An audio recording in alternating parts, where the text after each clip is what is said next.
আমি একজন second timer. মনে হচ্ছিল যে যদি এইবার কোনো একটা ইউনিভার্সিটি ভর্তি হতে পারি, এটা মোটামুটি ভালো যাবে। বিভাগ পরিবর্তন করে যে পরীক্ষা দেওয়া যায়, এইটাই মূলত আমি জানতাম না। একজন মেডিকেল অ্যাসপিরেন্ট হিসেবে অন্য কোনো ইউনিভার্সিটির দিকে টার্গেট ছিল না, যদিও ভর্তি পরীক্ষার 2 মাস আগে ডিসিশন নিই যে ইউতে পজিশন আসছিল 330তম, বি ইউনিটে কেইউতে আসছিল 146তম। আসসালামু আলাইকুম, আমি আলমাহি সুনান। বর্তমানে পড়াশোনা করছি human resource management discipline, Khulna বিশ্ববিদ্যালয়। আমি এডুকেশনের আইসিইউ ব্যাচে ভর্তি ছিলাম। আমি একজন সেকেন্ড টাইমার। অ্যাডমিশন জার্নি বলতে গেলে প্রথমে আমি মেডিকেল প্রিপারেশন নিয়েছিলাম ফার্স্ট টাইমে। একজন মেডিকেল অ্যাসপিরেন্ট হিসেবে অন্য কোনো ইউনিভার্সিটির দিকে টার্গেট ছিল না, যদিও বিভাগ পরিবর্তন করে যে পরীক্ষা দেওয়া যায়, এইটাই মূলত আমি জানতাম। পরে আমি প্রিপারেশন নিয়েছিলাম ফার্স্ট টাইমে ঢাকাতে বসে।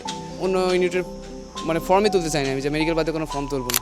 বি ইউনিটে ফর্ম তুলছিলাম, মা তুলে দিয়েছিল জোর করে। এই কারণে পরে মেডিকেলে পরীক্ষা দিয়েছিলাম, হয় নাই। তারপরে তো খুবই আশাহত ছিলাম। পরে কিছুদিন পরে বিয়ের পরীক্ষা ছিল। পরীক্ষাটা বেশ ভালো হয়েছিল, হওয়ার মতনই।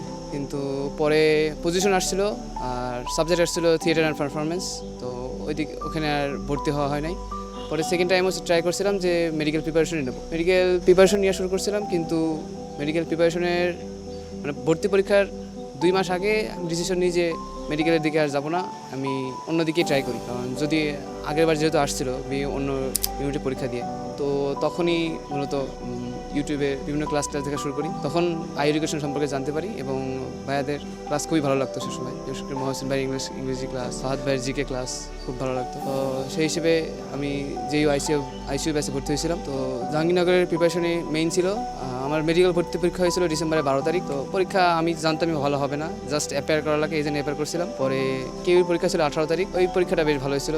আর জেইউর বির পরীক্ষা দিয়েছিলাম 22 তারিখ। জেইউতে পজিশন আসছিল 330তম, বি ইউনিটে কেইউতে আসছিল 146তম। তো দুইটাতেই ওয়েটিং। আমি মনে করছিলাম যে জেইউতেই যাবো, কারণ জেইউ প্রথম থেকে ইচ্ছা ছিল যে জাহাঙ্গীরনগরে যাওয়ার। জাহাঙ্গীরনগরে বুঝলাম সাবজেক্ট হয় অন্থ্রোপলজি না জিওগ্রাফি আসবে। তার আগে খুলনাতে ভর্তি হওয়ার কারণ ছিল যে সামনে ঈদ ছিল। তো গত ঈদ আমার ভালো যায়নি, 2025 সালে যে রোজার ঈদ। তো সেই হিসেবে মনে হচ্ছিল যে যদি এইবার কোনো একটা ইউনিভার্সিটি ভর্তি হতে পারি, ঈদটা মোটামুটি ভালো যাবে। তো রিপোর্টিংয়ে আসছিলাম খুলনা ইউনিভার্সিটির 19 তারিখে। রিপোর্টিংয়ে 4টা পর্যন্ত বসেছিলাম ইউনিভার্সিটিতে, সাবজেক্ট আসেনি। তো আশাহত হয়ে বাসায় গেছিলাম। পরবর্তীতে 2রা ফেব্রুয়ারি 2026 রাত 11টা 50-এর দিকে মেসেজ আসলো যে খুলনা ইউনিভার্সিটির রিপোর্টিংয়ে যে আমি বলছি আবার গতবার যেভাবে রিপোর্টিং করা লাগছে সেভাবে রিপোর্টিং করা লাগবে। ওয়েবসাইটে ঢুকে দেখি সাবজেক্ট আসছে HRM, হিউম্যান রিসোর্স ম্যানেজমেন্ট। তো তখনই পরের দিনে ভর্তি হয়ে যাই। পরে আমি মনে করছি যে খুলনা ইউনিভার্সিটি জাস্ট ভর্তি থাকবো, পরে যেহেতু সাবজেক্ট আসবে যেহেতু চলে যাবো। পরে যেহেতু সাবজেক্ট আসছিল জিওগ্রাফি, তো বাসা থেকে বলছিল যে যেহেতু আমার বাসা ঝিনাইদহ, তো ঝিনাইদহ থেকে খুলনা কাছে হবে। আমার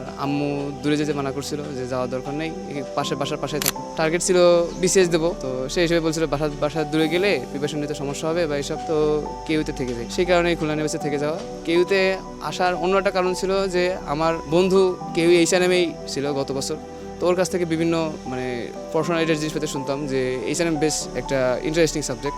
ওদের যে সিলেবাসটা ছিল, সিলেবাসটা আমি মাঝে মাঝে দেখতাম যে কেমন। তো সে কারণে কেইউতে আসা। এডুকেশনকে অনেক ধন্যবাদ আমার এই পথ চলায় সাহায্য করার জন্য। আমি তাদের প্রতি চিরকৃতজ্ঞ থাকবো। ধন্যবাদ। আর এডুকেশনের স্যারদের কথা বলতে গেলে মহসিন ভাইয়ের ক্লাস আমি প্রথম থেকেই দেখার চেষ্টা করছি। আর HSC লাইফেই ভাইয়ের বিভিন্ন মোটিভেশনাল লাইনগুলো দেখতাম ইউটিউবে শর্ট হিসেবে। তো ইংলিশ ক্লাসগুলো বেশ ভালো লাগতো, সুফিয়ান ভাইয়ের বাংলা ক্লাসগুলো। আর ফাহাদ ভাই তো জিকের জন্য ছিলেন। মূলত আমি যেহেতু প্রিপারেশন নিয়েছিলাম 2 মাসের ভিতরেই এবং খুবই শর্ট টাইমে, কারণ মেডিকেল প্রিপারেশনে নিয়ে খুবই একটা সুইফট ডিসিশন ছিল যে আমি মেডিকেল আর দেবো না, আমি এদিকেই যাবো। খুবই অল্প সময়ের ভিতরে এডুকেশনের কারণেই মূলত আমার এই সফলতার রাস্তাটা একটু সহজ হয়েছে। তো তোমরা যারা জুনিয়র রয়েছো, তারা এডুকেশনের সাথে নির্দ্বিধায় তোমাদের পথ চলা শুরু করতে পারো এবং আমার মনে হবে এইটাই বেস্ট ডিসিশন হবে। তোমাদের জন্য শুভকামনা রইল।